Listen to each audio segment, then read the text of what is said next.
web at QueenCityCabinetryNH.com. Come see the possibilities. Queen City Cabinetry, another proud sponsor of WMNH. Come on down to the Hop Knot at 1000 Elm Street, Manchester's premier craft beer and gourmet pretzel bar. Tell us more, Trudy. We make our dough fresh every day. We make a variety of styles of pretzels and serve craft beer, cocktails, and a few bottles of wine. We do the traditional pretzel, and we have multiple flavors for that. We also do stuffed pretzels, pretzel sandwiches, free dessert pretzels, and pretzel knots. The Hop Knot in the Brady Sullivan Plaza at 1000 Elm Street. Clemento's Pizzeria, family friendly, awesome for a date night. Clemento's Pizzeria. For delivery, call 603-782-8450. Clemento's Pizzeria, the best pizza in town. 1875 South Willow Street in Manchester, New Hampshire. Best cocktails around. Come in as friends and leave as family. You are listening to WMNHLP, Manchester's radio, broadcasting at 95.3 megahertz frequency modulation from the top of 1000 Elm Street. Our studios are located at 1045 Elm Street and licensed to Manchester Public Television Service in Manchester, New Hampshire, USA. Where did all those folders go? Mar-a-Lago, that guy and his lackeys know it's all for show. He was playing hide and seek, now he is up a dark brown creek. When will they be returned, and when will he ever learn?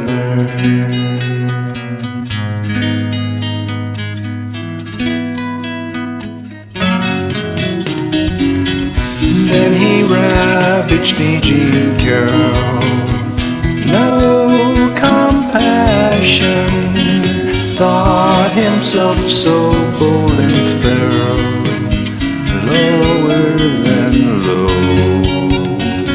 Yes, he messed with Jean Carroll, and now she has him ordered. Even when the courts adjourn, this guy may never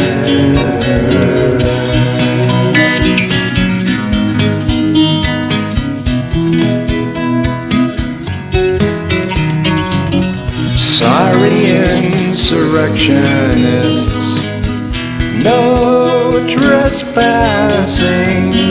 You'll be dealing with Jack Smith, but that you should know.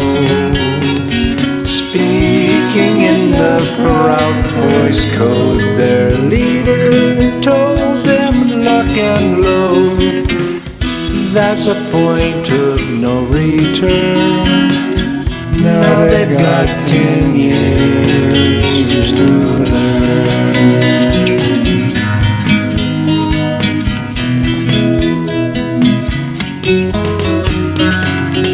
Do you think he'll go to jail? I'm just asking. Orange jumpsuit, a cotton pail. Let's hope it's so. He'll rant and rave, he'll weep and wail in the jailhouse without bail. Let's hope he won't return, since he will never learn.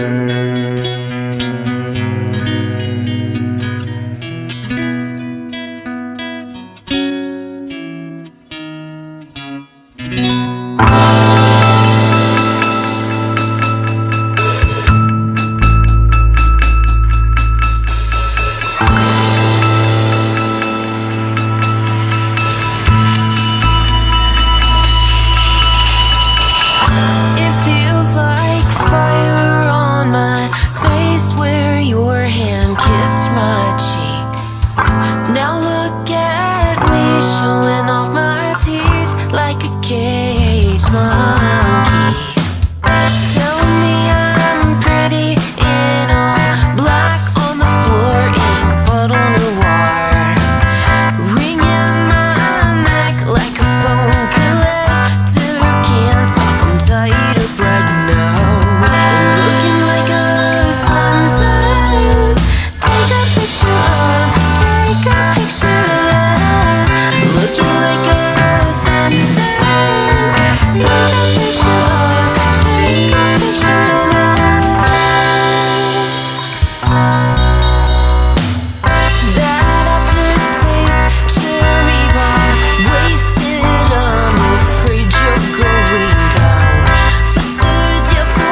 the feds who are coming for you. Tell me, how can you stand there next to your big golf cart, trying to squirrel away a secret or two? One thing we've seen from this mother, he likes to keep his documents squeaky clean. Well, his father didn't bother with his sister and brother, so he kept them there in the latrine. And we know the showers where secrets were stuffed by Trump. Shove them there next to the sea. Things are gonna go much worse now. Secrets in the John. No, that wasn't photoshopped. Showers where secrets were stuffed by Trump. We can't believe this is real. Things are gonna work out better when he goes to jail. 100 years with no bail. The showers where secrets were stuffed by Trump. Lock him up now. Lock him, throw away the key. No parole now. The showers where secrets were stuffed by Trump. Go to jail. The showers where secrets were stuffed by Trump. The showers where secrets were stuffed by Trump. Show him the way to Sing Sing. The showers where secrets were stuffed by Trump. Lock him up now. Lock him, throw away the key.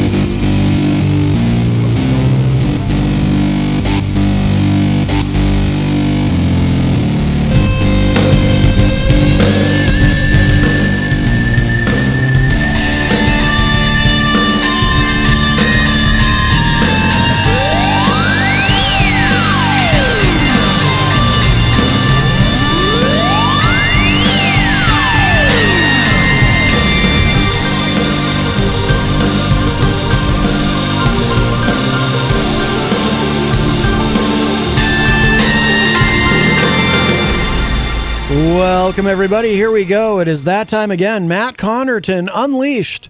And we are live from the studios of WMNH 95.3 FM in glorious downtown Manchester, New Hampshire. Also on Comcast 97 if you're in Manchester. And hello to all of our online listeners across the nation and around the globe. You can go to my website, mattconnerton.com, for all of your live streaming options, social media links, contact info, show archives, etc., etc. Today is Tuesday, June 13, 2023. So nice to have you all with me. We've got an exciting show for you today. Coming up at the 5 o'clock hour, in the second hour, Numero Dos, we're going to be joined via Skype by a Texas band. In fact, one of the songs, I played a few songs today to open the show. One of them was Sunset by Lady Chops and the GD Jam. Now, the actual name of the band is it's not GD, it's something else. I'm just cleaning it up for afternoon drive radio. Probably wouldn't be a big problem if I said the name exactly as it is, but I mean, that's not one of those FCC prohibited words or anything, but it's what I call a gray zone word. One of those words that it won't get you in any, won't get you fined or anything. You'll occasionally hear it in songs and whatnot on the radio, but I don't know if it's really appropriate for afternoon drive. If we were on in the evening, later in the evening, that would be different, but I don't know if you want your kids hearing that. So Lady Chops and the GD Jam will be, that's the radio edit version of their name. They're going to be Skyping in at 5 o'clock. A great band from Texas. And that track, Sunset, that I opened with is from their album Time. And we also have later, after we talk to them at the end of the segment, we're going to close that segment with Funeral Clown, which is going to be the world radio premiere, brand new song from that band. And we've got a couple other songs we're going to be playing as well today. They sent me the whole thing, and it's even though all the songs aren't out yet, they sent me the whole album, and it's just fantastic. I'm really looking forward to talking with them. Really, really good band. So if you like that song, Sunset, that's who that was. Before that, I opened the show at the very top with When Will He Ever Learn? That is, if you're looking for that is on YouTube. Parody Project is the account. and they do some really fun political song parodies. And then I also played The Showers Where Secrets Were Stuffed by Trump by Rocky Mountain Mike, another YouTuber who does a lot of really fun song parodies. I was actually, I will confess to you, I was actually going to save that one for later, but then I saw Melanie's comment that Melanie made in the chat room, and I said, she said, you were cracking me up with all of your folder boxes, posts, and music. And I was like, I got to play this one now. And I think that's funny as hell. It's only 2 minutes. It's short. So I was like, I'll go ahead and play it now. By the way, even if you're, even if you're full on MAGA, you have to admit that's pretty funny. That's a funny song. I thought that was brilliant. But not everyone will have a sense of humor about it. That is a fact. Some people get very upset if you make fun of their anointed one. They get very upset. No sense of humor about it, but that's okay. 603-250-6007 is the studio line if you'd like to join us today. 603-250-6007. You can also text me at 617-917-4476. I'm on social media at Matt Connarton. You can email me, matt@mattconnerton.com. And of course, you can interact and opine in the Facebook live chat. But the best thing to do so that we can hear and enjoy your dulcet tones is to give us a call at 603-250-6007, 603-250-6007. By the way, I want to say thank you to my friend Kyle Heavey. He is a very important part of the WMNH 95.3 FM family here. He hosts his own show here called Off the Mark Sports on Sundays, but I happened to run into him. We have a post office box at the post office right across the street. Where else would it be, right? So I sometimes I'll run over there, time permitting, before the show. And I ran over there to get the mail, and Kyle was there, and he said, condolences on the loss of your friend. If you missed yesterday's show, Ben Brackett York, whom I used to play in a band with, passed away. So we kind of did a tribute to him. And but that was the first thing Kyle said to me when I saw him. He said, "Hey, condolences," and we had a nice conversation, a brief conversation, because obviously I was in a hurry. I had to grab the mail before the show, but I appreciated that very much, and thank you to everybody too for all of your well wishes and so forth. So yesterday was a challenging day in that regard, but I do appreciate all the support very much. So thank you, all of you, and it was good to have Jenny here for that as well. So she usually comes in with me on Mondays anyway, but it was good to have her here for that. I definitely needed it yesterday, so I appreciate it. Let's say hello to everybody in the Facebook live chat, and then we'll see. I don't know. It's probably been another slow news day, but we'll take a look. I'm kidding. Of course, history was made today. No matter where you are on the matter or how you feel about it, one thing you cannot deny, one thing we can all agree on: history was made. Melanie, I mentioned, is in the chat room, of course, from the great state of Vermont. Jenny, of course, is in the chat room and says, "Shalom, peeps." JFed also joins us from Vermont and says, "Good afternoon, everyone."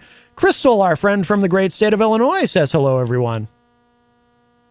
Melanie says, "I don't know what words you are talking about. I won't know how to find the group." JFed speculating it's Great Dane. Not quite. I'll put it this way. It's a way of taking the Lord's name in vain. We'll just leave it at that. Again, probably wouldn't be a big deal, because like I said, it's not one of the really bad words that you absolutely can't say on the radio. But I have to tell you guys, I have a really, really good streak going here of not getting in trouble. I've got a really good streak going. I haven't been in trouble for anything in a long time here. I want to keep that up. I want to push that to the limit. Let's see how long I can go without getting in trouble for anything. So I'm erring on the side of caution with that. Erring on the side of caution. Alex Wiley joins us from the UK and says, "All right, you lovely people." Hello, Alex. Nice to see you in there. Welcome to the show. Let's see. So what happened today? Well, today was... JFed says, "I'm glad you won't say it." I know, right? Yes, history made today. Former President Donald Trump arraigned in court. And this has been... Melanie's daring me to say something in the Facebook live chat, which I absolutely cannot say. That would definitely get me fired, Melanie. Let's see. Let's get the update from the Associated Press here. This has been unfolding this afternoon. Trump will be released. This was posted 17 minutes ago. Trump will be released without having to pay a bond. I expected that. He certainly is not a flight risk, former President Trump, because if he fled the country, then that would really complicate his campaign efforts. Let's see. It says here, Trump will be released without having to pay a bond. He will not have to surrender his passport or restrict his personal travel. He will not have to. Like I said, he's not a flight risk, obviously. As the hearing continued after his not guilty plea was entered, Trump sat at the table scowling with his arms crossed. Former President Trump has pleaded not guilty to federal charges alleging he hoarded classified documents detailing sensitive military secrets and schemed to thwart government efforts to get them back.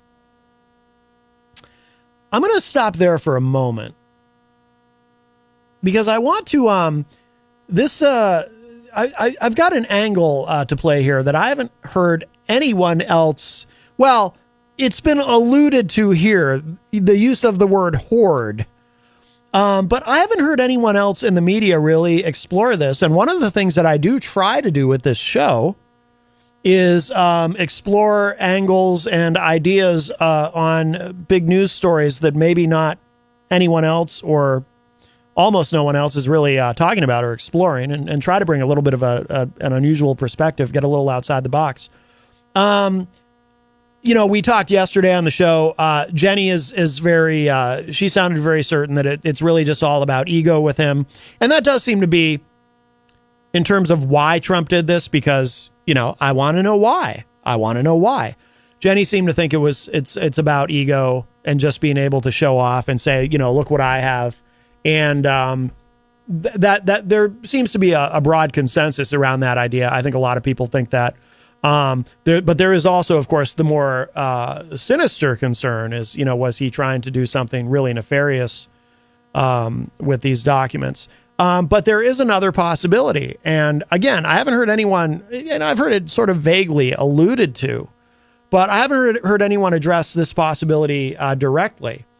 And when I say this, many of you, maybe most of you, maybe all of you will think, oh, I don't know about that, Matt. That's a little, really? You think it's that?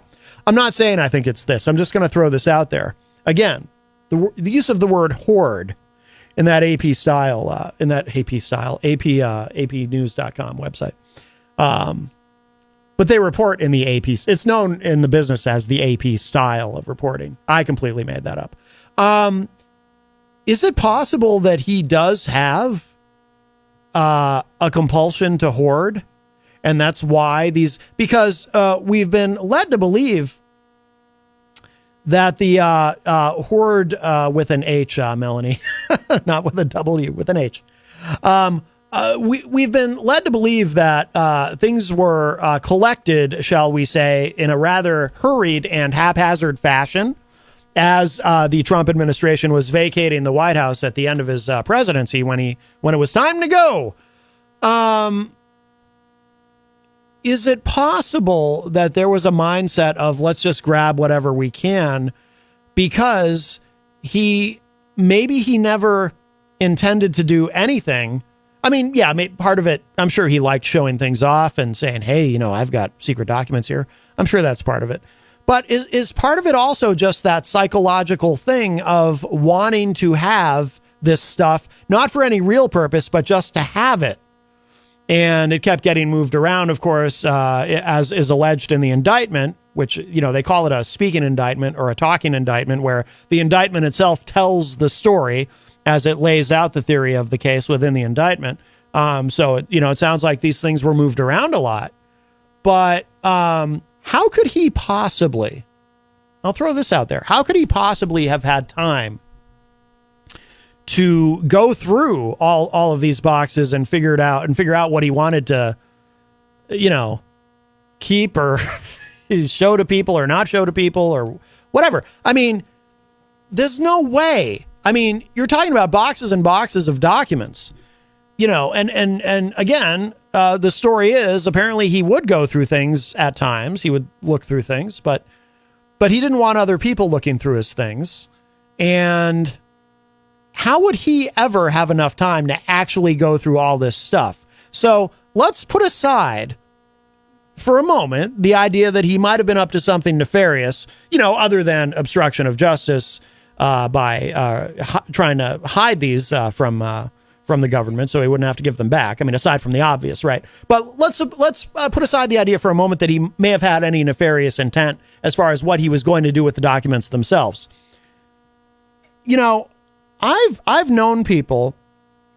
I think hoarding is more common than people might realize, and it is something I've seen clients for over the years. It's a very common problem, and it takes different forms. And when I say see clients, if you don't know, I'm a hypnotherapist, and I help people to do things like quit smoking, lose weight, et cetera, using hypnotherapy. I've also had a couple of clients over the years who came to me because they had a hoarding issue and they knew it. A lot of people who have hoarding issues don't even know it, but they'll engage in compulsive behavior.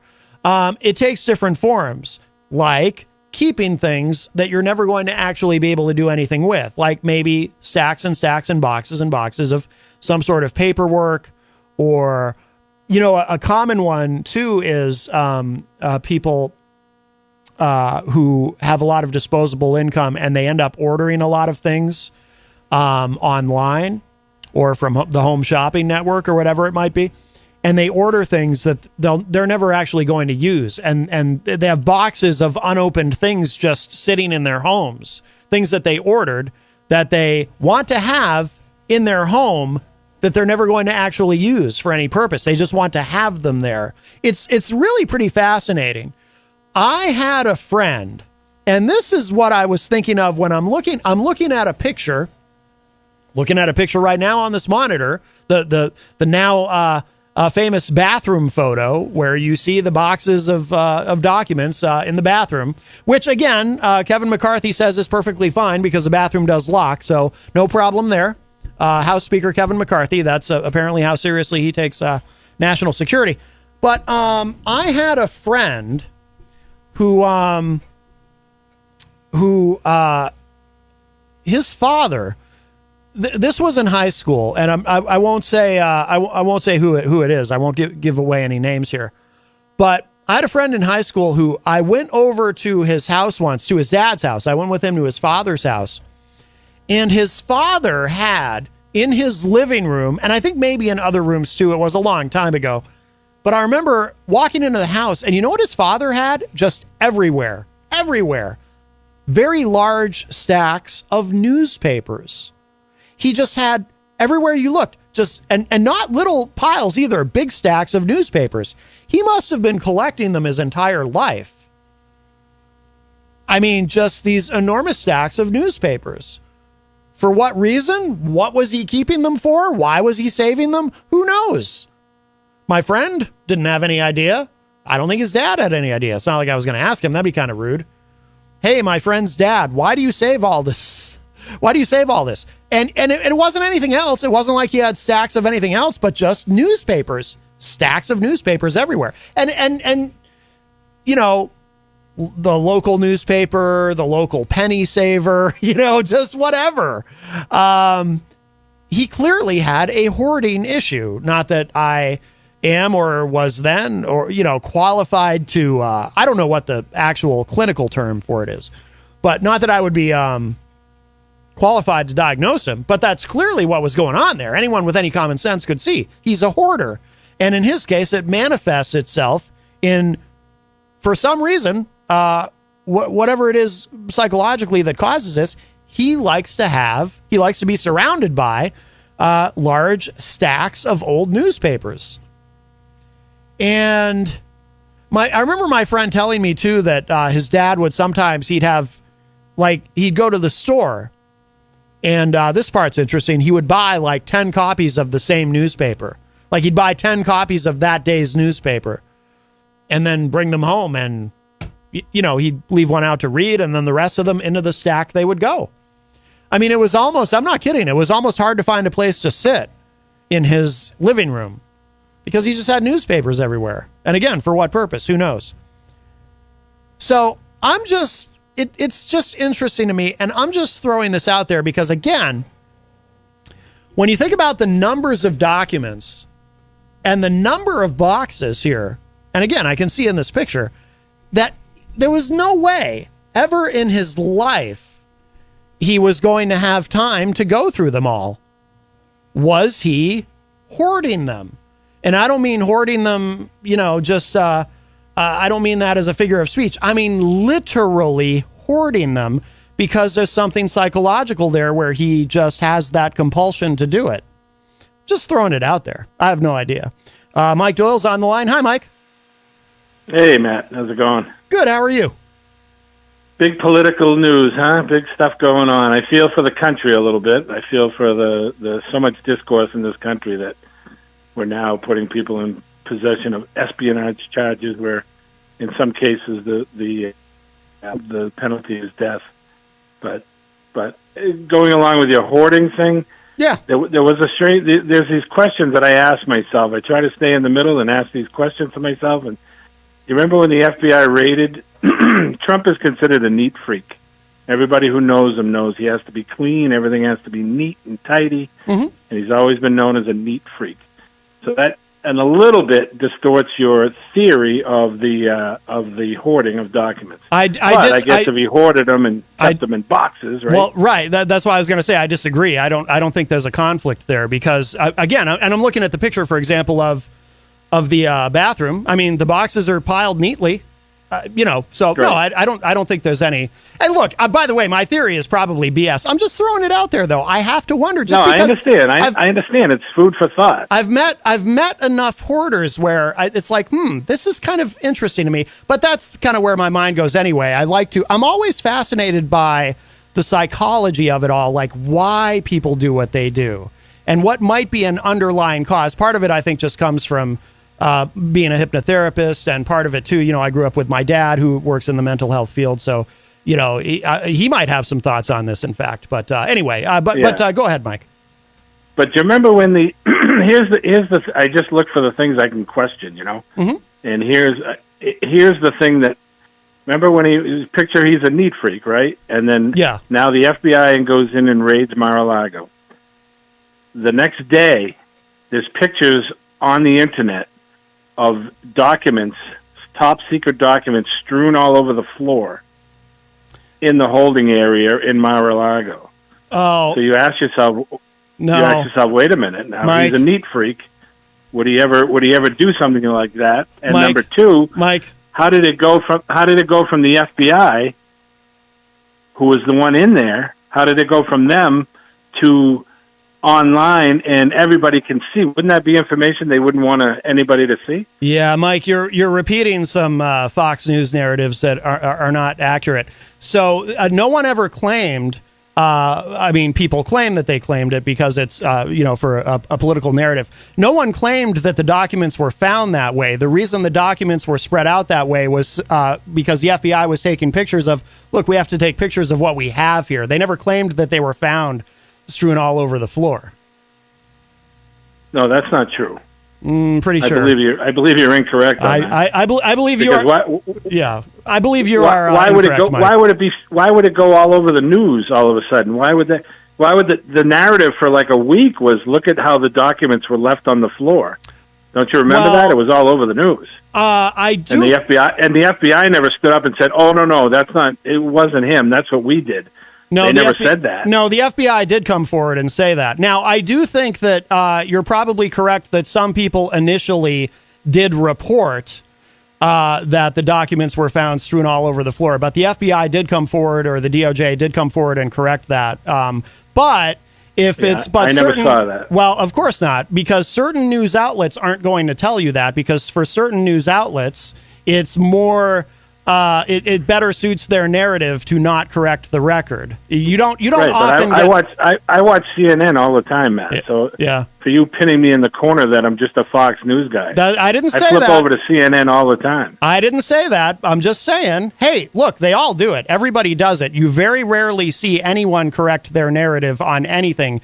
If they want to continue to serve their audience the way that they do. So I'm not saying that, but I'm just saying I specifically, where did I get it then? Why do I remember it was either the FBI or somebody from the DOJ coming forward and explaining that. Where did I get that from if no one ever corrected it? I mean, I didn't imagine it. So obviously the record was corrected on that. Yeah, I didn't see that at all, and I flip between those two channels pretty regularly. So. Maybe you need anyway, to... Here's another question I have. Who's in charge of the archives? Because how are these documents getting strewn all over the place? Biden's got them. Trump's got them. Mm-hmm. How are they getting out and not being recorded of exactly what's taken out? And to the letter, you know what I mean? To the T. These are top secret documents. How is it that people have boxes and boxes of them, and there's no accountability for it? It's like, and I'm not saying this. Trump, whatever he did, if they caught him with these boxes and they're saying that it's wrong, it's wrong. Mm-hmm. So don't say I'm jumping to Democrat. Okay. But all I'm saying is, how did Biden have these documents for 5 years since 2019 or 18, and they're all over? They're in his. Who was in charge of? How did somebody not say to him, "Hey, listen, you've had them for 2 years. Can you bring them back?" Or you checked them out, like a library. You checked them out 5 years ago. What are you doing with them? And I just don't know who these people are that are in charge of these archives. That don't know exactly what top secret information was taken out. Box number 44, which has 27 documents in it, so that when they want it back, they're going to get back box number 44 with 27 documents in it.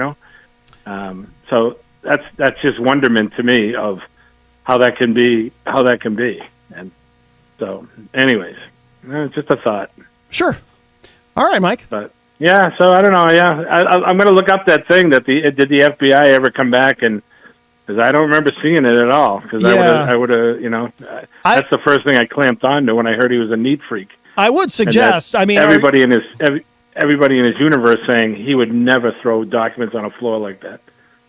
So right, So we'll see. Right. Okay, Mike. All right. Well, I appreciate the call. All right. Talk to you later. All right. Thanks. Bye-bye. All right. What I was trying to say, I couldn't really get back in there, but what I was going to say to Mike is, I mean, if you're just flipping back between Fox and CNN and that's it, then you might want to expand. I mean, I don't know if he's literally saying that's his entire media diet, but I mean, I definitely recall that being explained about the documents. But again, but there was in right-wing media, there was a narrative being spun that, oh, look what the FBI did. They went in and they trashed the place and they just threw this stuff all over the floor to make Trump look bad. And that was absolutely not the case. I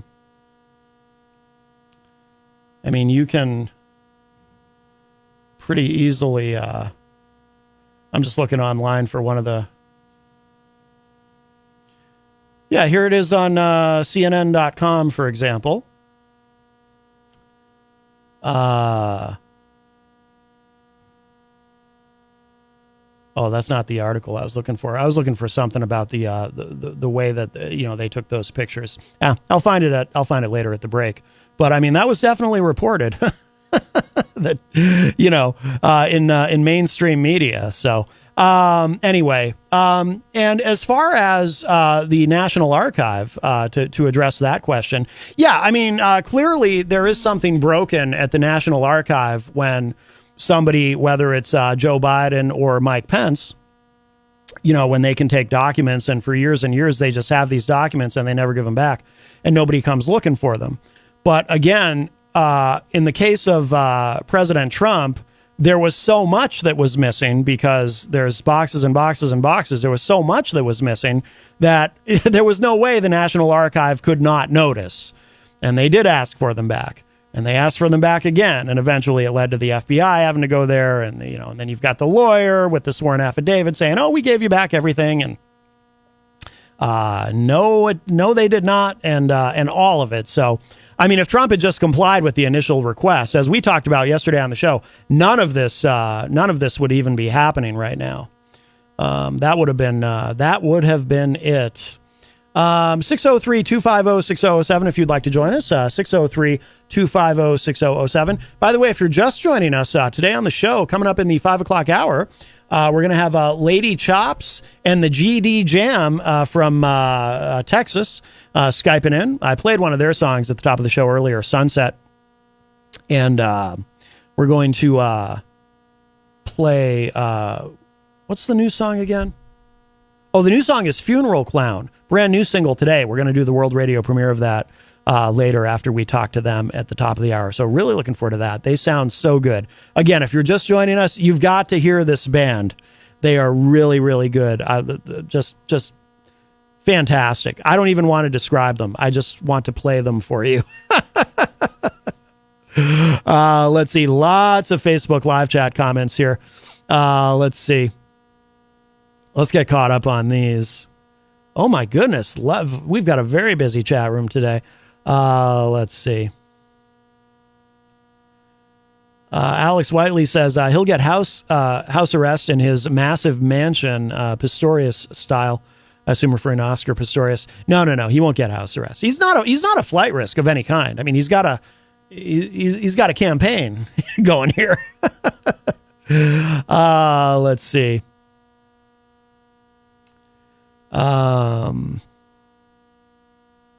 Some of these I can't read on the air. Alex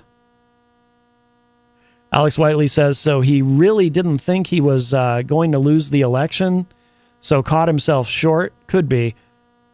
Oh, I think referring to, the haphazard way in these documents and the way these documents were collected on their way out the door.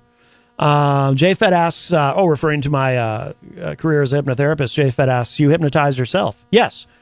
Well, we all do in ways that we don't even realize. And if you've ever done any kind of meditation, that's also a form of self-hypnosis when you meditate. Chris from Edgewise joins us in the Facebook live chat. Hi, Chris.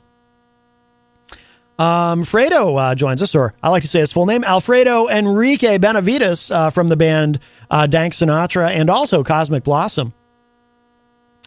Fredo says, I've seen hoarding turn into whole rooms in a house rendered unusable due to being filled with junk. Yeah, absolutely. Absolutely. I mean, again, I'm probably wrong. I'm just throwing it out there as a theory. But think about it. When was he ever going to have time to actually go through all of those? You're talking about thousands and thousands of documents, JFed says, sounds like a fire hazard. Oh, I think that's referring to my friend who had the dad who would save the newspapers. Oh, yeah, no doubt. No doubt. Melanie says he wasn't going to go through them. He was going to sell that privilege to others. One could say he was going to hoard the documents out. Yes, you could say it that way. For just a cup of coffee a day.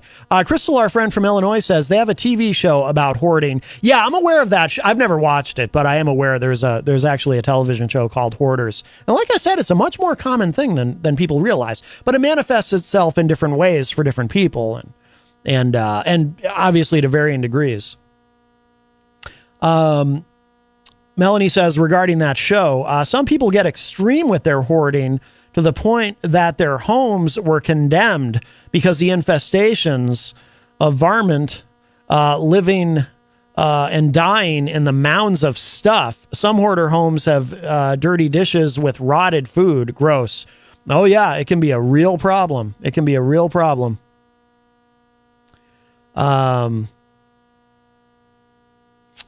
Chris Poirier, also known as Crispy, very funny local comedian, joins us in the chat room. Chris says, Matt, Trump's a treason Trojan horse for Putin from day one, or so it seems. Well, I'm not going to go that far. Hey, listen, I will remind everybody, Trump is afforded under the Constitution the presumption of innocence until proven guilty. So I will just remind everyone of that. Make your judgments. I'm not admonishing anybody. I'm just reminding everyone of that.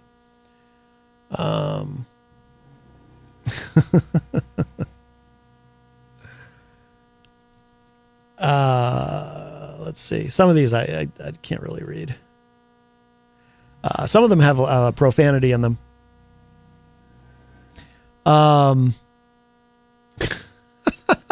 Crystal thinks that Mike sounds like the voice of Cliff Clavin from Cheers, but today.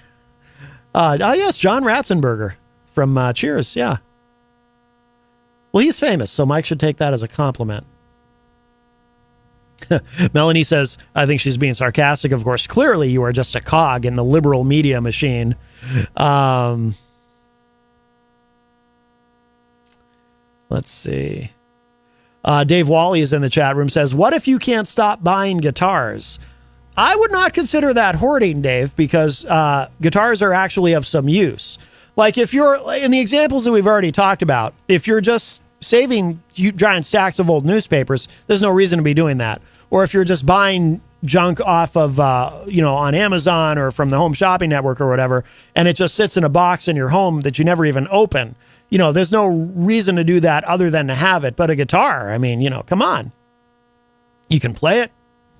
Or you can just look at it. I mean, even if you never pick it up and play it, if it just looks cool sitting there or on your wall or whatever, that's pretty awesome. So Dave says, my wife disagrees.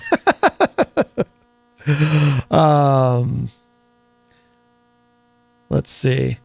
Alex Whiteley, our friend from the UK, says, quote, how did Biden, unquote, it's called whataboutism, and it's been one of the biggest problems of this era of politics, trying to point fingers in other directions rather than face the real issue.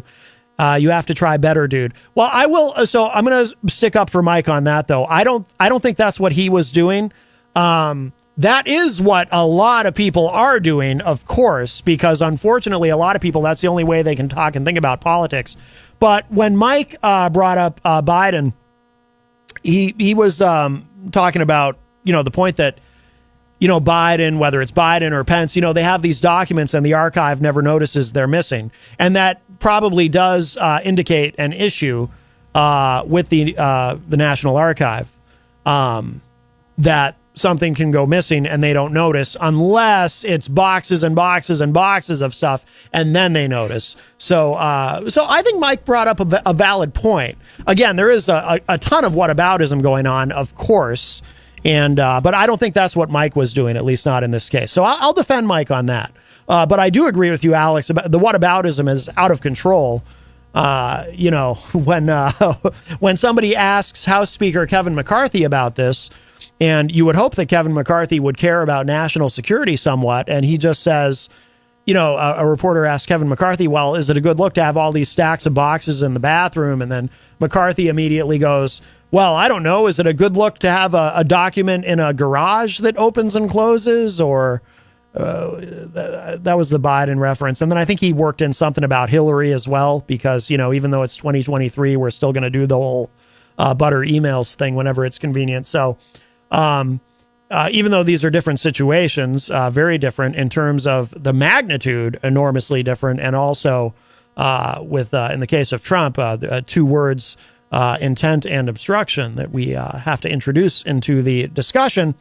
But yeah, I mean, the whataboutism is just incredible. The biggest problem with whataboutism, aside from it not being a particularly sophisticated way to think about, or productive way to think about politics and speak about politics, the biggest problem I see with whataboutism is that if you take that and you follow it all the way through to its logical conclusion, no one can ever be held accountable for anything under any circumstances, no matter what they do, ever.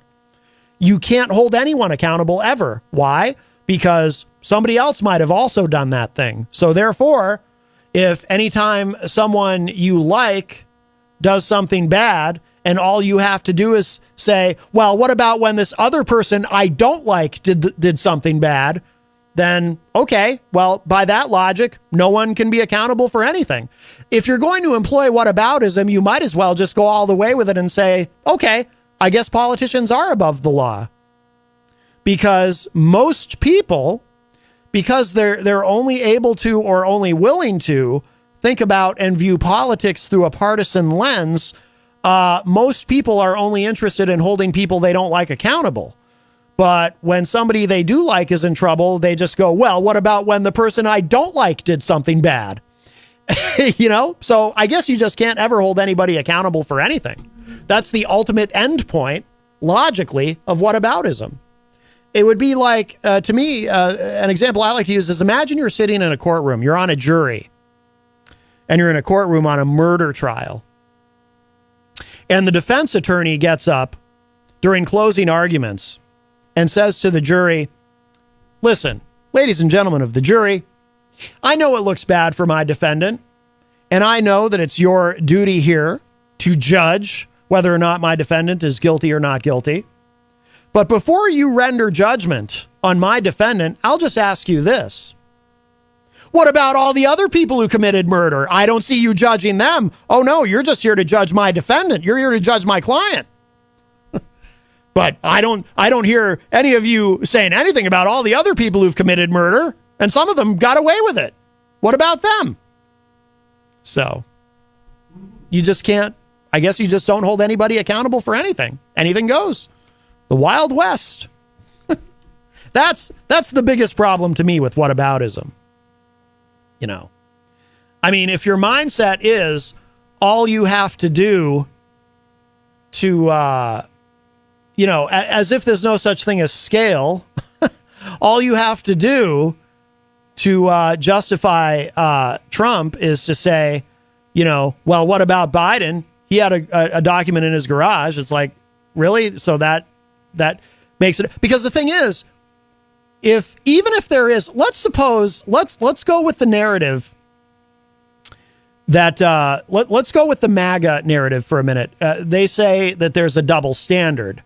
They say we have a two-tiered criminal justice system. They've co-opted that whole talking point, because usually a two-tiered criminal justice system means, you know, you've got one tier and one standard of justice for the wealthy and powerful and the elite, and another standard for everyone else. And the way those standards work is the wealthy and the powerful and the elite generally get away with things and are not held accountable for things that the middle class and the poor in this country are held accountable for and do not get away with. That's what we usually mean. But they've co-opted that concept into, well, now we have a two-tiered criminal system of justice where I guess, you know, only Republicans are held accountable, but Democrats aren't, which is bizarre in so many ways. But let's just suppose, for example, let's go with that for a minute. Let's suppose that there is a double standard. Does that mean that the only way to remedy that, the only way to address that, there being a double standard, is we just shrug and throw our hands in the air and say, okay, well, I guess there's just going to be no standard now? Because that's what you're saying. Those of you who do that, who think that way, if you say, well, there's a double standard, so therefore we have no right to hold Trump accountable, then you're saying then we just can't have any standard ever, right? And I would also remind you, I mean, that's what you're saying. Oh, yeah, politicians, I guess they are above the law. We just want to hold anybody accountable. That's what you're saying, whether you realize it or not. But the other thing, too, I would remind people of, because when people say, I hear a lot of people say, well, what about Biden? I would just like to remind everybody, because I think people keep forgetting, there is an active DOJ special counsel investigation. It's not Jack Smith. He's assigned to Trump. Somebody else is assigned to Biden. There's an ongoing investigation. They already closed the investigation on Pence. They concluded, okay, he made a mistake. He screwed up, but probably no ill intent. Intent matters with this. Maybe more than it should, in my opinion. I don't think, you know, just because you didn't intend to be sloppy with secret documents doesn't make it somehow okay. So I think maybe intent should matter more than it does, to be honest with you. Having said that, they already closed the case on Pence. They say, well, he clearly was not doing anything nefarious. This was an honest mistake. It's a bad mistake, but it's an honest mistake. He wasn't up to anything. So they closed that.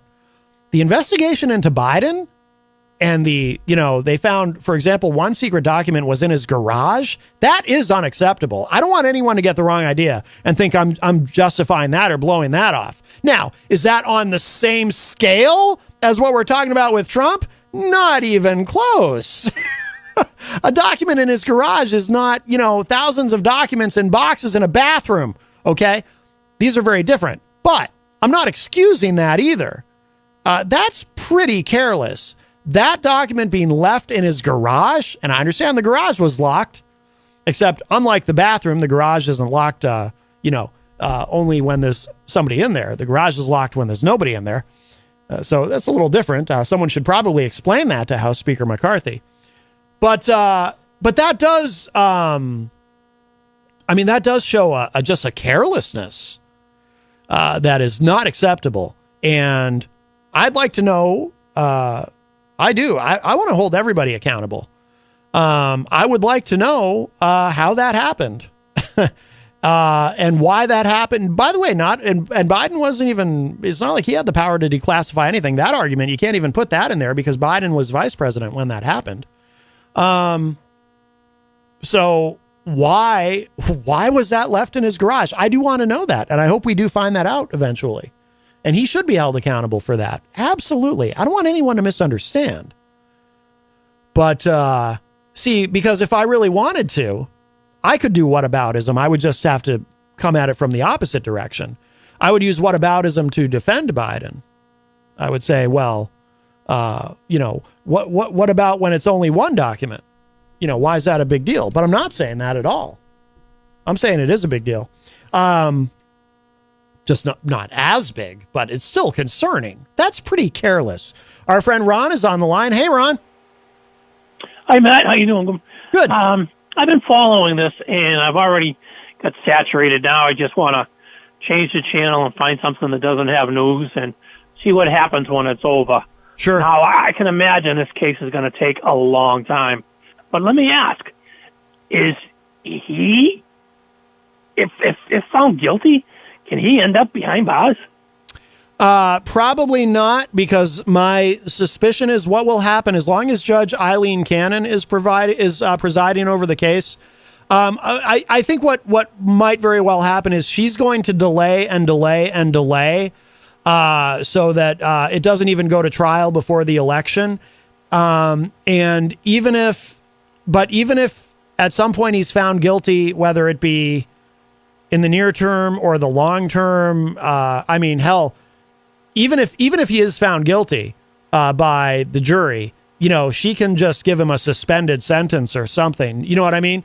Right. Mr. Trump, for the crime, you've been convicted of espionage and obstruction of justice, and I hereby sentence you to 8 to 10 hours of community service.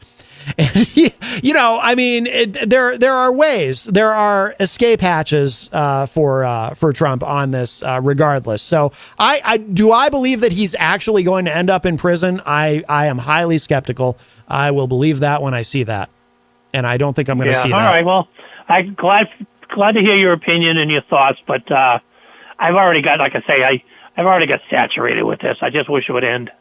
Oh, I understand. I mean, I'm fascinated by it, but I live for all this stuff. So, but sure. But I hear you, Ron. I hear you. Okay, brother. All right, my friend. Thank you so much for the call. Good night. All right. Bye-bye.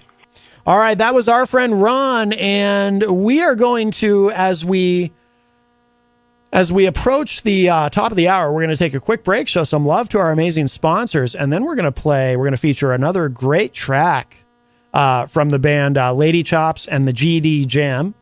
Not the actual name. Again, that's the radio edited name for Afternoon Drive.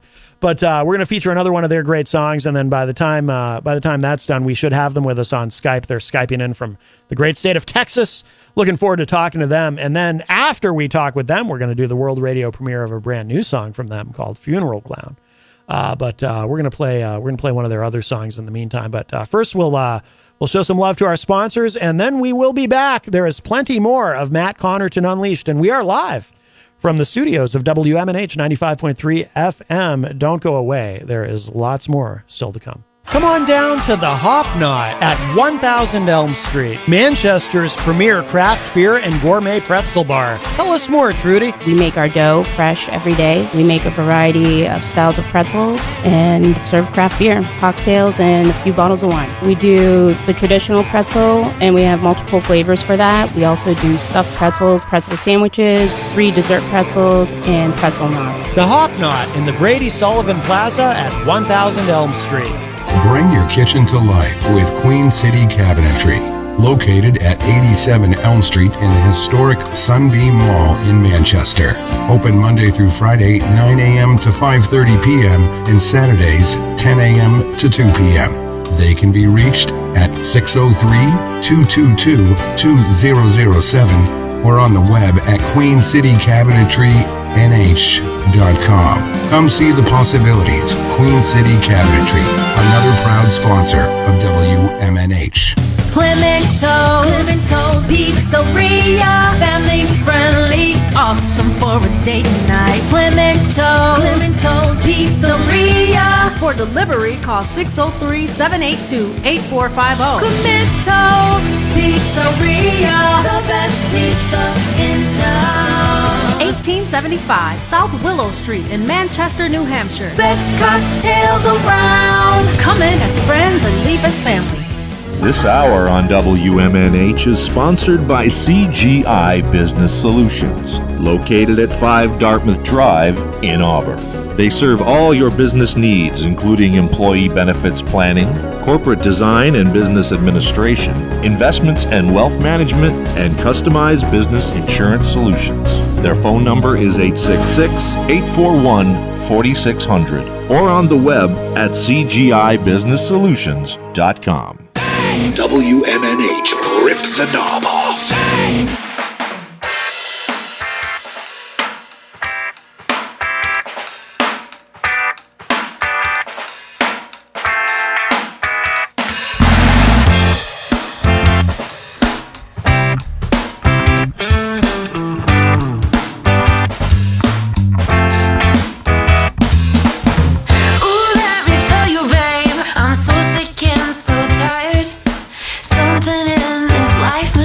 Just change it.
Oh, that is so good. That is Give a Little from Lady Chops and the GD Jam. We're cleaning up the name a little for the afternoon drive radio. But I think we have at least one member of the band. Maybe I think Bethany's there because that's the name I see on the Skype. Hello, are you there? Hi, yes. It's actually me and Nick. Hi. Hi there. Hello. Welcome to both of you. Great stuff. I love your band. I was listening to the music earlier, preparing for the show, and you've got a great sound there. So Thank you so much. Yeah, Thank you. We appreciate it. Yeah, I wanted to say that right off the top. I opened the show today with Sunset, and really good. Give a Little is great. And then, of course, when we conclude our conversation, we'll play Funeral Clown. This will be a premiere. So it's wonderful to talk with you today. And by the way, you're getting some love in the Facebook live chat already. My friend Dave Wally, he says, this is a great tune. Love the way it breathes, use of space and dynamics. Love the cheeky guitar groove. Very cool. And the overdrive back to the groove. So that's some very specific compliments there from my friend That is a Dave. great compliment. Thank you so much. Yeah. That's really thoughtful. Very nice. Very nice. So, Bethany, you sing, obviously. And Nick, what do you do in the band? I play drums. Okay. Very good. Very good. And where are you from? I know you're from Texas, but where in Texas are you? We're in Austin, Texas. Good music scene there, huh? Oh, yeah, definitely. Very much so. I'm curious about that. Now we've had other guests on the show, musical guests from Texas, but being in Austin, what is that like? Because I would think that in Austin specifically, it's known for the music scene. It must be very competitive. I mean, is it hard to stand out in a music scene like Austin, Texas? I would say yes and no. The scene is very saturated, and saturated like in a really good way. Mm-hmm. There's so many great artists, and sometimes it's easy to get buried in some of the more hot acts. But then sometimes you really get the great experience. I feel like there's a certain Austin experience that you can have, mm-hmm. and it's a really great feeling when you can get to experience that. I mean, the people, the community, and all of the musicians are really supportive of one another. So it's really a blessing to be a part of it, to be honest. Are you both from there originally, or did you move there? We are from different cities. Well, Nick is from New York. Yeah. Oh, okay. He's from upstate, and then I'm from Houston. Oh, okay.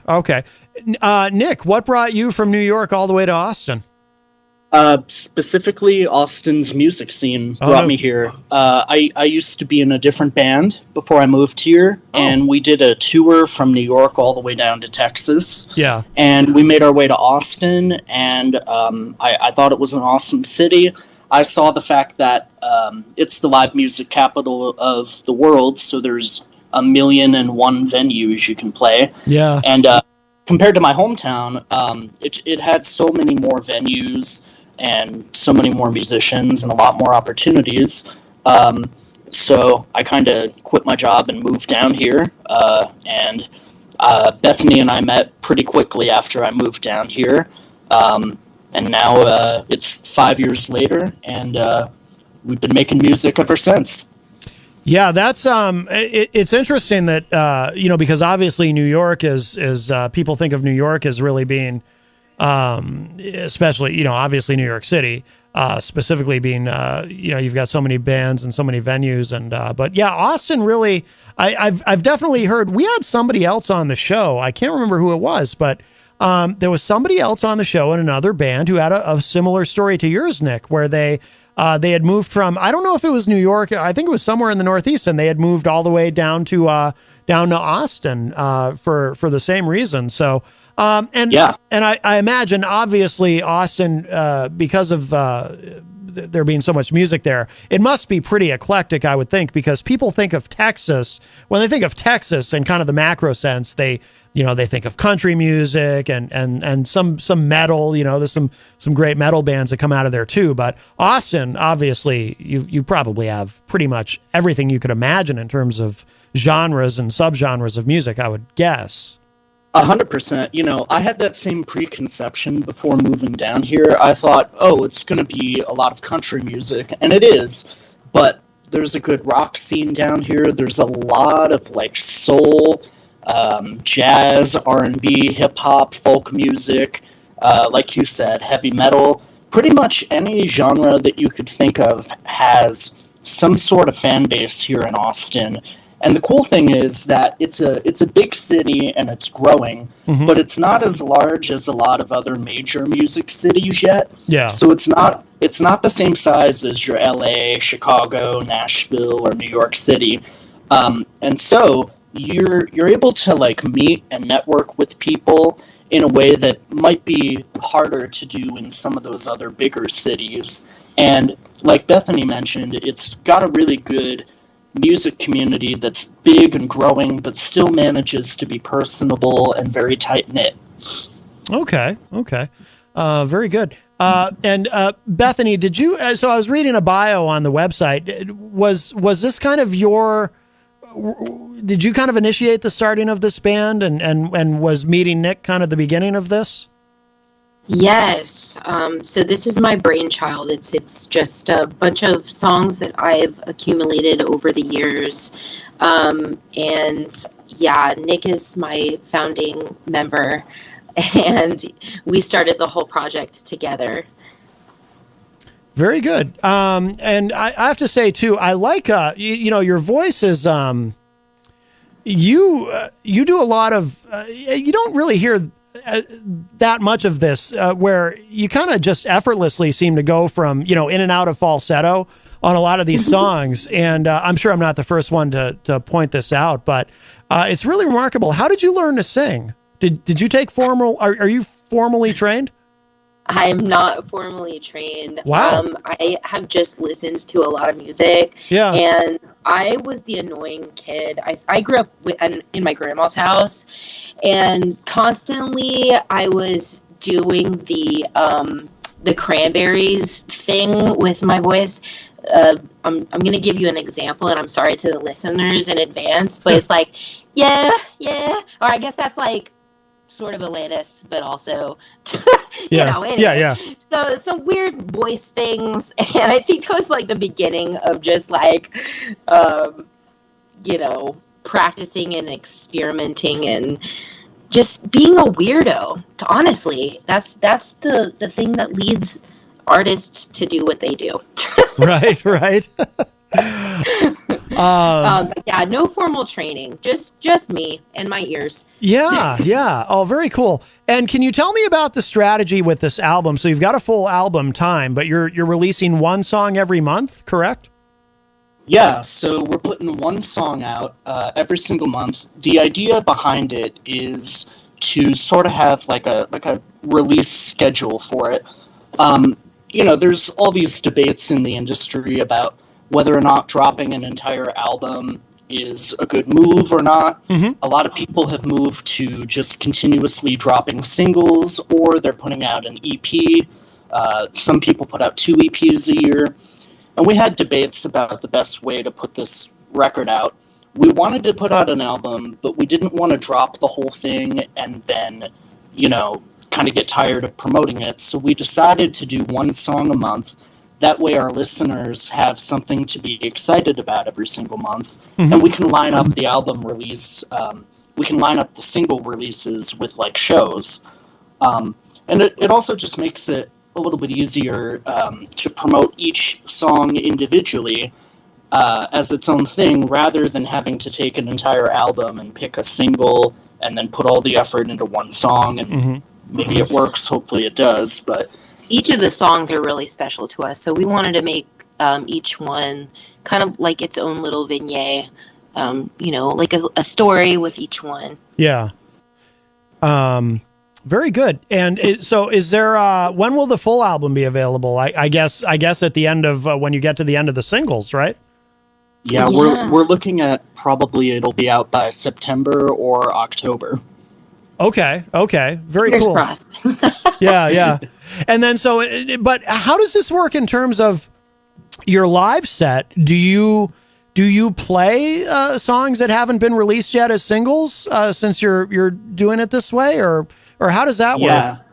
Yeah. So the cool thing is, a lot of our audience in Austin already knows a lot of the tunes, so they're excited. They're wanting us to put these songs out as time goes on. Yeah. But yeah, a lot of our audience in Austin, they already know some of the lyrics and everything, so it's pretty cool.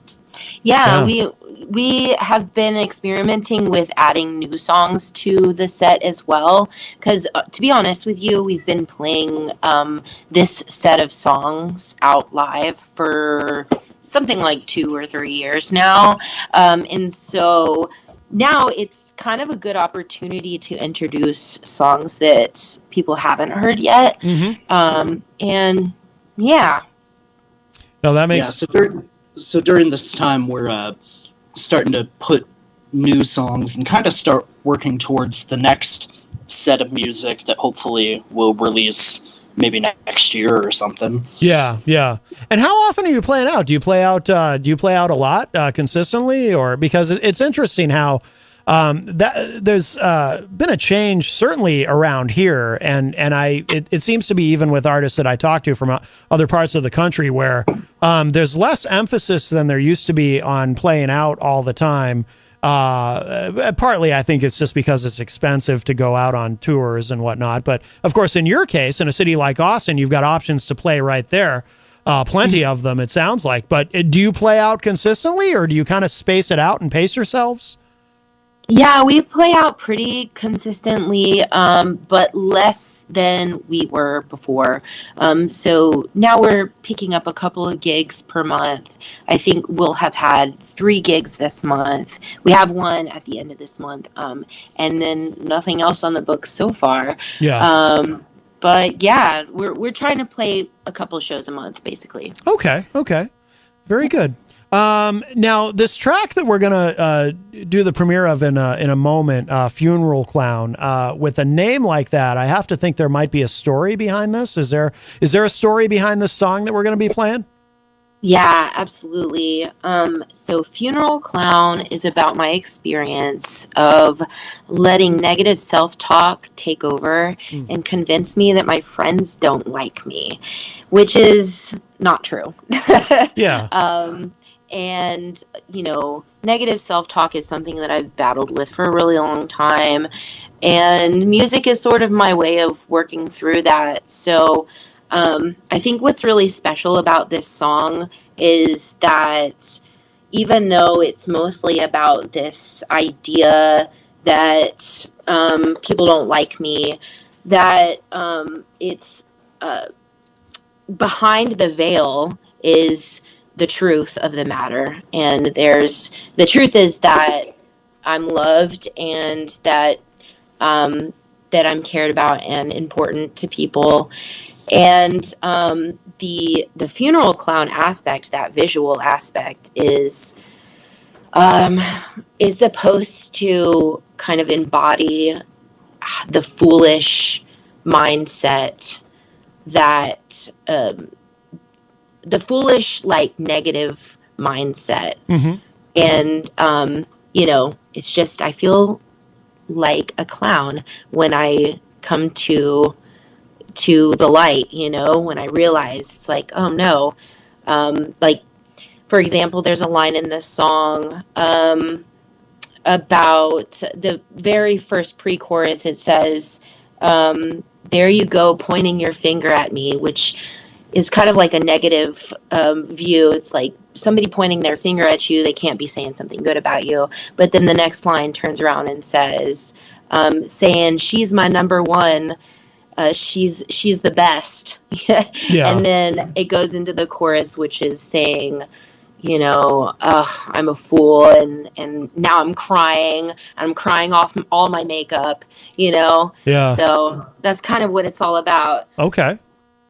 Oh, very cool. Very cool. All right. I love the song. And like I said, I love all of them. This is really good what you're doing. And I'm glad I got to talk to you today and we get to feature some of your music. And one thing, too, I want to make sure that our listeners know where to find you online, how to keep up with everything that you're doing. And keep up with the new music, again, since you're doing this, one new song coming out per month, which is great. It's funny. Coincidentally, I just, last week I had, on, Holly Brewer, and, she does something like that too, except in her case, it's not, one song that's ultimately going to be a complete album. She's just releasing, it's just this endless run of singles that she's been doing since 2019, where every single month she just releases a single. But she's stuck to it. She hasn't missed one in 4 years, I think she said. So, oh wow, that's incredible. Yeah, that is super cool. Yeah, wow. Yeah. She just does one single a month, and then it'll just be this endless collection of singles. But where should people go online and in terms of social media and your website and everything to keep up on what you're doing? Sure. The best way to keep up with what we're doing is we're very active on Instagram. So that's Lady Chops Forever. And it's all spelled out. And then on Spotify, you can look up Lady Chops and the GD Jam, but GD is all spelled out, if you know what I mean. Yes. So yeah, that's the best way to keep in touch. Oh, I got to ask you too, where does the name come from? Okay, so Lady Chops is it's a haircut that I gave myself. Oh, actually. Okay. So I can't grow mutton chops because I'm a girl. Yes. So I cut my own. And then the GD Jam, it sort of was a joke at first. We were like playing our set together in the early stages, obviously, of our band, and I think I turned around and I said, "This is the GD Jam," and I was like, you know what, that's going to end up being part of the name, Yeah. No, it's a great name. You're kind of stuck. Yeah, yeah. People hear it and they're like, "Whoa, what's that band name?" No, it's really good. I love it. Okay, well, listen, we're gonna play that track, but I will let the both of you go, and then I'm gonna play the song. But Bethany and Nick, thank you so much for joining us today. Wonderful to speak with you. I love your music, and we will have to do this again in the future. And hey, every month you've got a new song hitting the airwaves. So we'd love to be the first to play them as they come out. But so it's great to talk to you today. But thank you both so much for joining us. Thank you so much. Thank you so much. All Pleasure. Right. You got it. Thank you. Bye-bye. Bye-bye.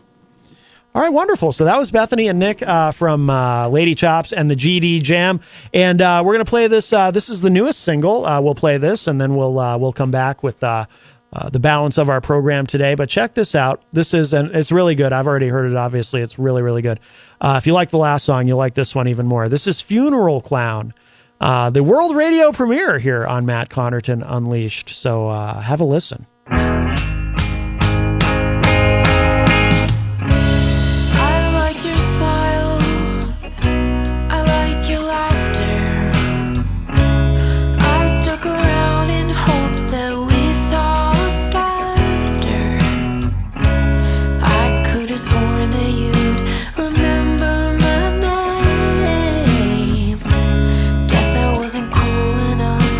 Drag on your chain. Oh,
fresh in your big city. You need a break from all my sadness and pity. I like your photographs, you're in so many. Oh, call me up out of the blue more often. Remind me that I'm your best friend. Tears spill over my pretty face. I'm a clown at my own funeral.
Come on down to the Hop Knot at 1000 Elm Street, Manchester's premier craft beer and gourmet pretzel bar. Tell us more, Trudy. We make our dough fresh every day. We make a variety of styles of pretzels and serve craft beer, cocktails, and a few bottles of wine. We do the traditional pretzel, and we have multiple flavors for that. We also do stuffed pretzels, pretzel sandwiches, free dessert pretzels, and pretzel knots. The Hop Knot in the Brady Sullivan Plaza at 1000 Elm Street. Bring your kitchen to life with Queen City Cabinetry, located at 87 Elm Street in the historic Sunbeam Mall in Manchester. Open Monday through Friday, 9 a.m. to 5:30 p.m. and Saturdays, 10 a.m. to 2 p.m.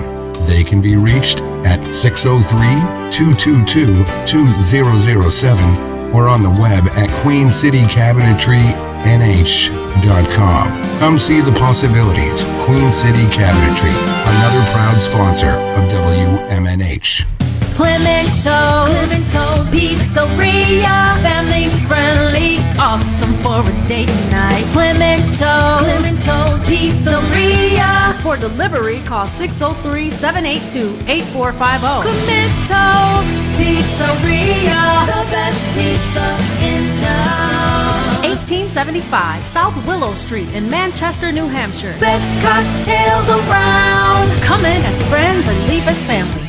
This hour on WMNH is sponsored by CGI Business Solutions, located at 5 Dartmouth Drive in Auburn. They serve all your business needs, including employee benefits planning, corporate design and business administration, investments and wealth management, and customized business insurance solutions. Their phone number is 866-841-4600 or on the web at cgibusinesssolutions.com. WMNH, rip the knob off.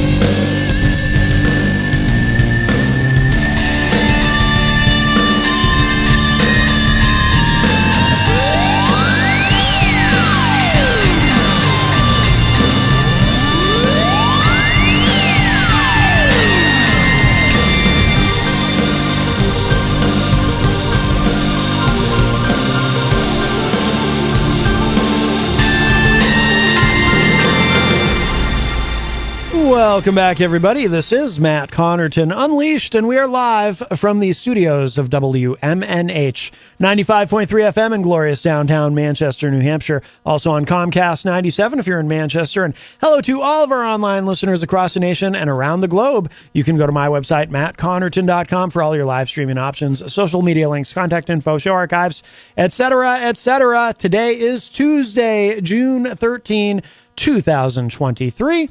As we cruise into our final segment today of the program. And by the way, if you're just joining us, that song that you heard, that was Funeral Clown from Lady Chops and the GD Jam.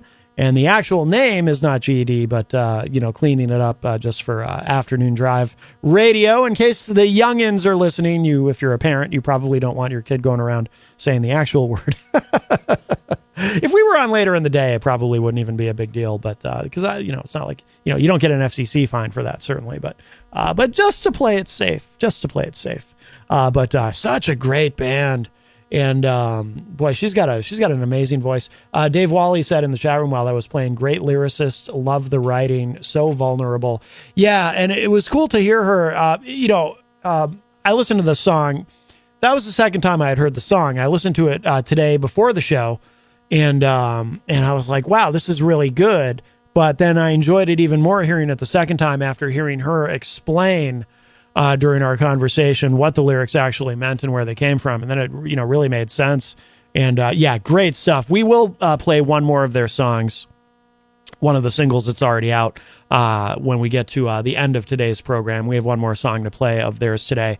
But please check them out online, Lady Chops and the GD Jam. Great stuff. And thank you again so much to Bethany and Nick for joining us today on the program. If you would like to join us today on the program, the studio line is open, 603-250-6007, 603-250-6007. You can also text me at 617-917-4476.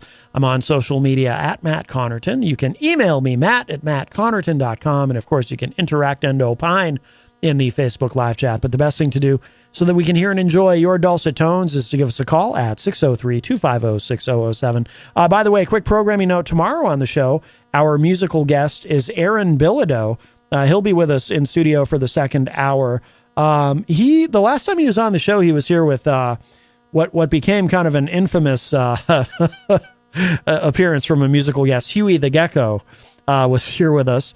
And I think Huey brought out the Pod Awful crew. Not all of you will know the reference, and that's fine. But Aaron was here too because he works with Huey. But Aaron also has his own solo project. Really good stuff. So he will be here tomorrow in the second hour. And of course, in the first hour, we will have our friend Eric Pilcher with us for our weekly segment. And we talk about media mostly during that segment, but we get into some other stuff as well. And I have a feeling that there will be a particular news item that we will be distracted by, but I'm sure we'll get into some of how the media is covering that particular news item that is thus far dominating the news cycle this week. But let's catch up with the Facebook live chat before we go back to that. Wonder Suede 4, I love these names. Wonder Suede 4 is in the Facebook live chat. By the way, I strongly suspect that Wonder Suede 4 is from Greensboro, North Carolina, and says, hello, #Matt. Good afternoon to you from us. We are reunited, are back together. We will say we have a Facebook like page. Oh, outstanding. I was hoping you'd say that. JFed says, is that like Wonder Bread?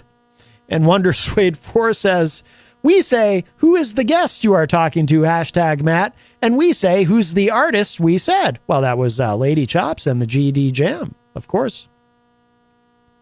Alex Whiteley was saying, because the band we were talking to, of course, Bethany and Nick from the band, they have a specific strategy that they're using for, it's like they have this album time, but they're releasing it in slow motion in a sense, because they're releasing one single per month until finally it's completed and the whole album is out. And Alex said, or another strategy would be to go crazy like Weezer and release an album for every season. That was insane, but really, really good. Yes, Weezer did do that. I remember that. Wonder Suede 4 says, Weezer is a good band, we said, #Matt. And Alex Whiteley corrects and says, wrong, they're the best. Yeah, I know some people who really, I like Weezer, but I know some people who really love Weezer. Let's see. Mike from Queen City Cabinetry joins us in the Facebook live chat. Queen City Cabinetry is one of our great sponsors here at WMNH 95.3. Speaking of bread, Queen City Cabinetry is in the historic Sunbeam Mall, named, of course, after, it is historic because it's named after the vaunted General Sunbeam, the greatest military mind since sliced bread. Mike is also, of course, one of our co-hosts on Friday night on Retro Spectrum Radio with Paulie C., hosted by Paulie C., and I'm one of Paul's co-hosts on that show, along with Mike and DJ Steve. I'm really excited about this Friday's Retro Spectrum Radio in particular. I'm more excited about this one than I have been about probably any previous episode in a long time. I always look forward to the show, but this Friday night, it's going to be demo versions, the original demo versions of popular songs. This is going to be a lot of fun. I'm really looking forward to this one. I think Friday night's show is going to be fascinating. By the way, Wonder Suede 4 does confirm we are from Greensboro, North Carolina. How did I guess? Rhonda Favero joins us from the great state of California. Hello, Rhonda. Weird Pull. Alex Whiteley talking about the band that we featured. Alex says, weird pull, but these guys remind me of Travis. She sounds like a female version of Fran Healy. Good stuff. Let's see. Mike Pelopita from Queen City Cabinetry also really enjoying the band. Let's see. Alex also said, and a hint of catatonia.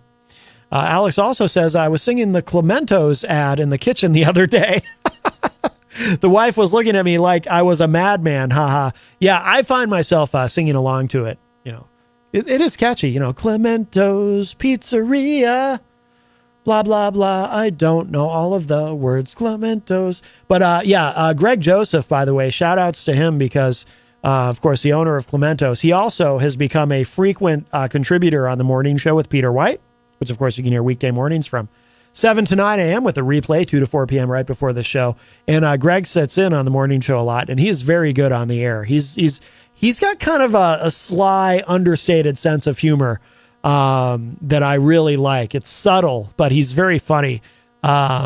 His interaction the other day with Louis Angelides, I think that's how you say his new last name. Or actually something he said after that was particularly funny. That was kind of it was interesting, but yeah. I like Greg. I don't think I've met him yet in person, but I'd like to. He's very funny.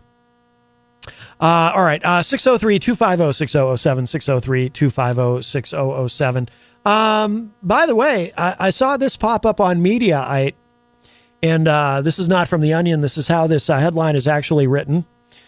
Trump now fundraising over possibility he'll die in prison. This just went up a few minutes ago.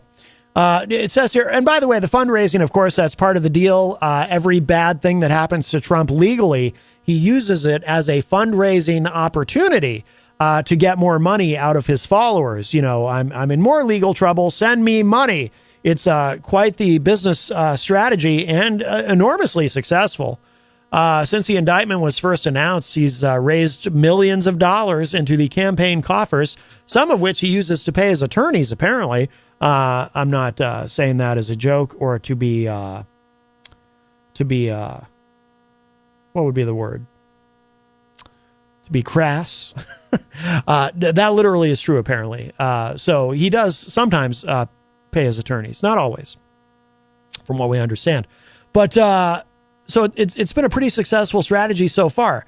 But this is how, so it says here, emails went out around the time Trump and his aide, Walt Nauta, I've heard his name pronounced 3 different ways, were scheduled to appear in Miami under the heading. So this is the email that went out, apparently. Under the heading, Trump, Make America Great Again 2024, the email began. This is the actual text of the email. Quote, friend, reports state that I could receive a maximum sentence of 400 years in prison despite being a totally and completely innocent man. I honestly cannot believe I just typed those words to you. It sounds like something Stalin or Mao did to eliminate their opposition. But instead, it's happening here in America. Communism has finally come to our shores. So, okay, there's more, but can I just say, this is what you call a hard sell. This is a little over the top, isn't it? Even for him. Communism has finally come to our shores. Wow. I have to tell you, honestly, I always knew this moment would come. Communism coming to our shores. I bet if I drove to the seacoast of New Hampshire right now, I would see just communists just landing at Rye Beach in their boats, saying, "We're communists and we're arriving on your shores. What are you going to do about it? Nothing. You're all going to be communists now." Sorry. I should treat this with the gravity that it deserves. Communism arriving on our shores and, Trump being the victim of the tactics of Stalin or Mao. I mean, this is serious business. I'm sorry. I don't mean to make light of it all. And then the next line is, "We are no longer living in the country of Washington and Lincoln." Oh, my. Again, this is from the fundraising email. "For the first time in American history, the federal government has used its prosecutorial powers to charge the leading opponent of the current regime. While today is certainly grim and dark, do not lose faith. As I said once before, with a dark cloud over our beloved country," or beloved, you can pronounce it either way, "I have no doubt, nevertheless, that we will make America great again." So there's that's the,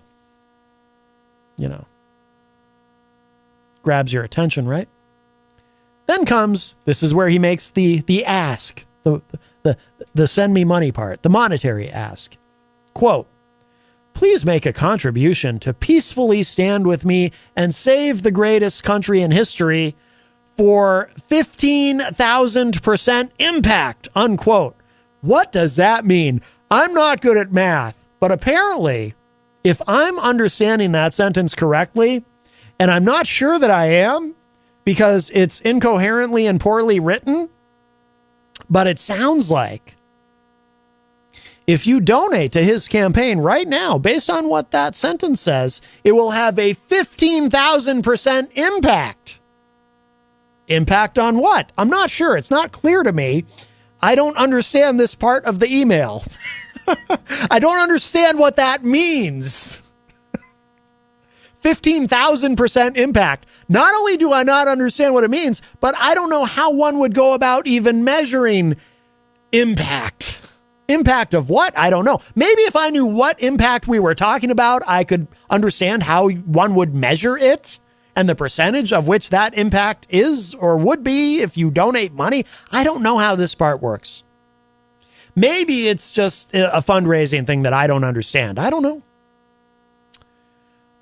The email, it goes on, the article goes on. The email may have given a hint as to the Trump team's legal strategy against the 37 charges facing the former president, claiming that the federal government has used its prosecutorial powers to persecute President Joe Biden's leading political opponent seemed to be the talking point of the day.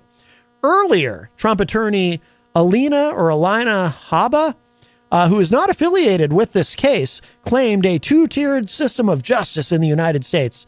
Habba spoke outside the federal courthouse saying Trump was being targeted for prosecution by the federal government. Trump is the first former president in U.S. history to face federal charges. Yeah, I'd never seen her before. I remember I was still home and we were watching on television, Jenny and I, when she came out, and I was like, who is she? Never even seen her before. But she came out and she said some things and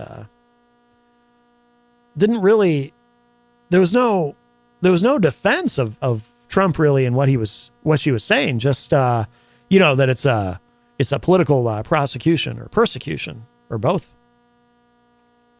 Alex Whiteley says in the chat room, there was once a powerful voice who also used the influence of his followers to overcome the laws of a land, and he went on to murder millions of people across the world. And no, I won't heed my words, this is eerily familiar. I think I know where you're going with that. But I won't, we won't, it's anyway. But I take your point. 603-250-6007 if you'd like to get in with a call, 603-250-6007. By the way, Dan Abrams was on earlier. What show was he on? He was talking about, I won't play the whole segment. Oh, Mike Doyle is calling back. Maybe Mike knows what 15,000% impact means. Hey, Mike.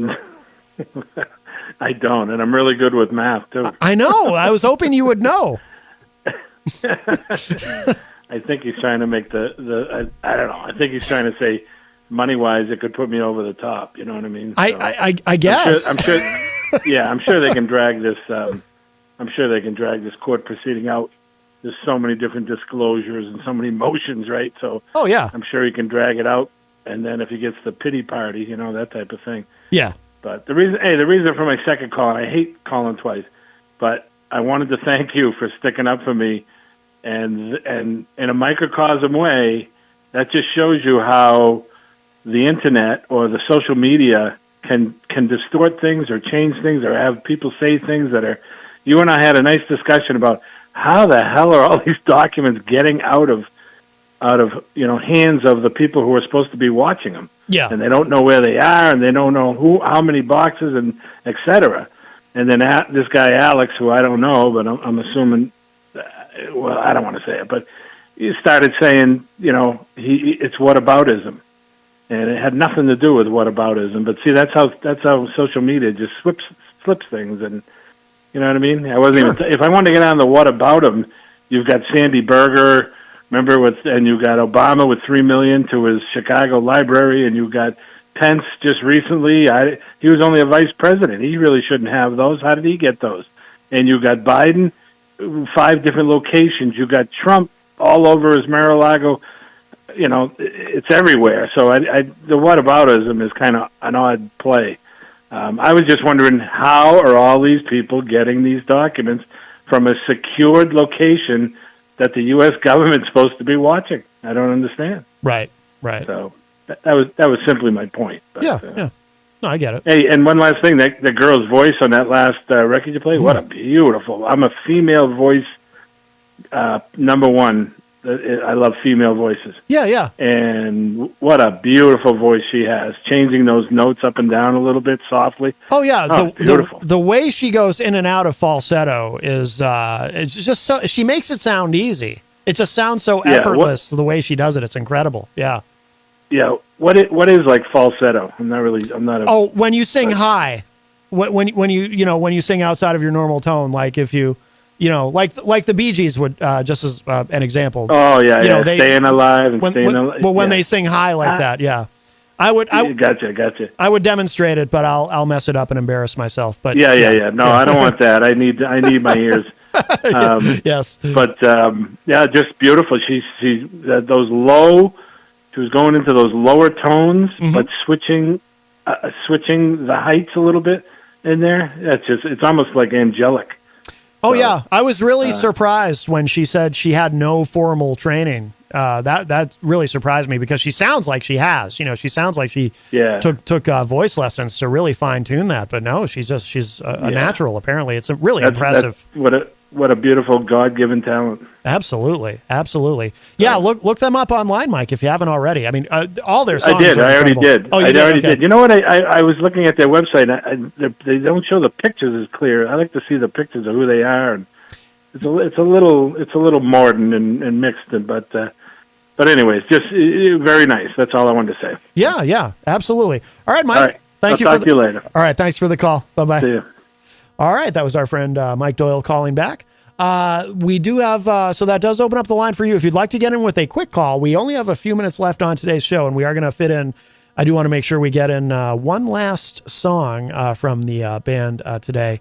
Of course, Lady Chops and the GD Jam from Austin, Texas. Just fantastic. And like Mike was saying, Bethany just has such an incredible voice. So good. I just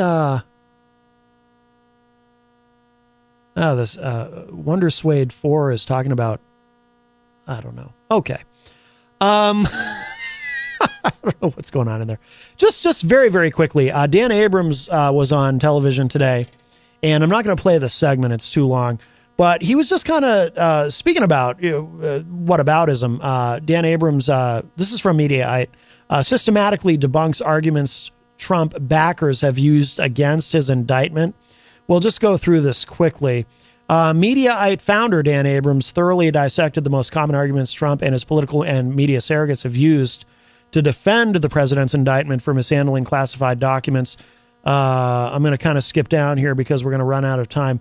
Okay, so just quickly, number one, why wasn't Hillary Clinton charged? Many Republicans responded to the indictment by equivocating Trump's actions with Hillary Clinton's email controversy and complaining that she was never charged. Abrams explained that Trump is accused of conspiracy to hide his classified documents from the FBI after receiving a subpoena, whereas the Clinton prosecutors, quote, determined that the evidence and facts showed a lack of intent to communicate classified information on unclassified systems, especially since none of the emails Clinton received were properly marked to inform her of the classified status of the information, unquote. Abrams agreed it was wrong of Clinton to have the server, but he emphasized that prosecutors didn't believe they could prove the corrupt intent necessary to secure a conviction against a former Secretary of State. He went on with a longer explanation, but of that. But like I said, we're going to run out of time, so I'm going to kind of speed through these. Number two, did Trump declassify? Abrams called out Trump's very weak claim to have declassified the documents in his possession, but he pointed out that, quote, it's irrelevant in the context of this case for two reasons. First, the subpoena from May of 2022 requested all documents with classified markings, not all documents currently classified. So whether it was still classified isn't the point, unquote. Number three, the Presidential Records Act. Since Trump and his defenders keep claiming he was allowed to possess the documents under the Presidential Records Act, Abrams argued that the act is, quote, almost certainly not relevant to this case, unquote, since the sensitive documents were government property, not personal documents that Trump prepared himself. Yeah, we're okay. Number four, what about Biden? Again, I'm skipping over some information here, but I want to get these in. Number four, what about Biden? Regarding Trump World's attempts to compare Trump's situation with the classified documents found in Joe Biden's home and offices, Abrams pointed out that, quote, there is no evidence at this point that the president lied or intentionally tried to hide, unquote, the documents he had. As for Trump, he and his legal team refused to hand over everything they had despite receiving a subpoena. Despite the thorough debunking of the apparently thin defenses, Abrams concluded that he still wasn't convinced that the charges should be brought. So Abrams, it's fair to point out, even though he's debunking some of these claims, he's not himself convinced that charges should have been brought against Trump. So he's a skeptic on that. Here's what he said, quote, I've said it before. Look, I think this indictment is bad for the country. It will end up further dividing us, but that doesn't necessarily mean you can't bring charges. Look, I thought the New York case was weak and politicized, and I said it. This is different. This is based on the evidence. Even if it is bad for the country, there's nothing to indicate it's politicized, unquote. I find his own logic a little bit inconsistent there, because he says the indictment is bad for the country, but then he also says there's nothing to indicate that it's politicized and that it's based on evidence. I don't know. Maybe he's ambivalent. That's kind of how I take that. I mean, I look, I think it's bad for the country. It's terrible that we have to go through this, but that doesn't mean we don't have to go through it because no one is above the law. That's my position. I think it's worse for the country to just shrug it off and say, okay, that's fine. You know, that's my view of it. I think that would be even worse and more divisive. But it's interesting hearing his perspective. I also have, we don't have time for it today, but I do have another, we'll get to it tomorrow in the first hour.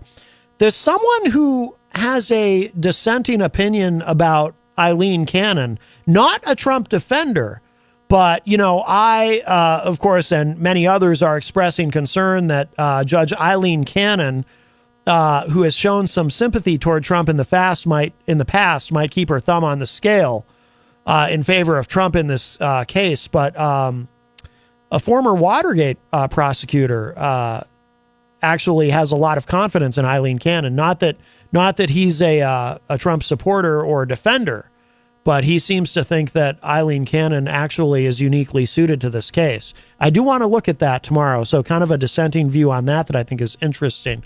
But we don't have time to get to it today, so we'll save that for tomorrow. But I'll just tell you, in case you want to look this up on your own ahead of that, I'll tell you the name of the gentleman who is saying this. I just have to pull it up here. Former Watergate prosecutor Nick Ackerman. He is defending Judge Eileen Cannon by arguing that she has an excellent background and it was strategically helpful to have a Trump-appointed judge on the case. By the way, I think as far as having a Trump-appointed judge on the case, that might be strategically helpful in terms of, kind of hard to argue that she's against Trump, that she's going to be unfair to Trump because she was Trump appointed.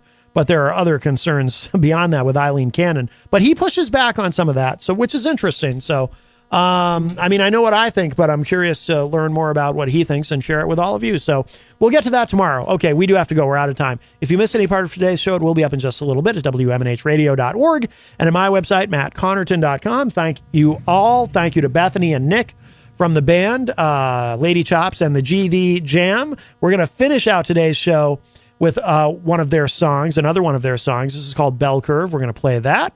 If you're listening live on Tuesday, up next immediately after this show is Through the Stage Door, hosted by Rob Dion, followed by a replay of Retro Spectrum Radio with Paulie C. So if you missed Friday's show, you can hear it tonight here on WMNH. And don't forget, be back bright and early for the morning show with Peter White, 7 to 9 a.m. tomorrow morning. Thank you, everybody. And we will leave you with this. Again, this is Bell Curve from Lady Chops and the GD Jam to close out today's Matt Connarton Unleashed. Bye, everybody.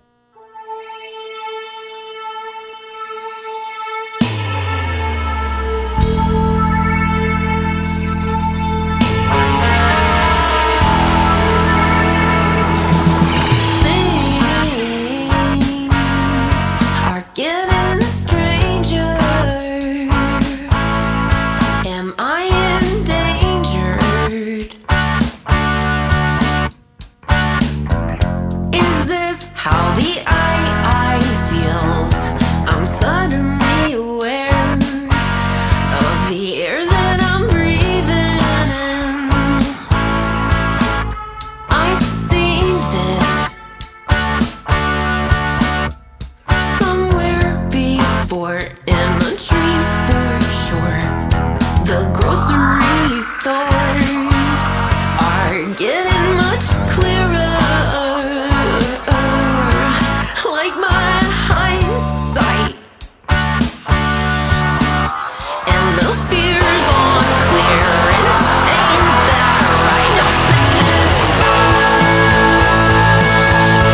Come on, everybody, close your mind.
on WMNH is sponsored by CGI Business Solutions, located